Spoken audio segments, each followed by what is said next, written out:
யா ஜோஷி, இவனுக்கு ஏதோ காமெடி பண்ணிருக்கானுங்க.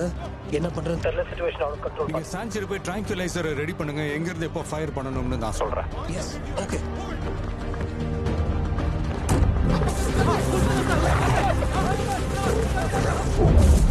அது பயத்துல தான் உயிரை காப்பாத்திக்க தான் இடம் தேடிட்டு இருக்கு. அது புரிஞ்சுக்காம எல்லாரும் கொல்ல பாக்குறாங்க.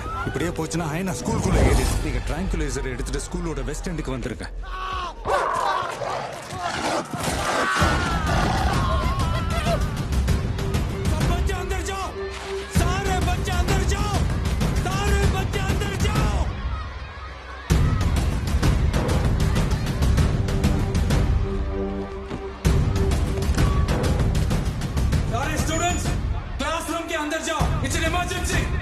टीचर्स एंड स्टाफ सारे बच्चे को संभाल कर अंदर ले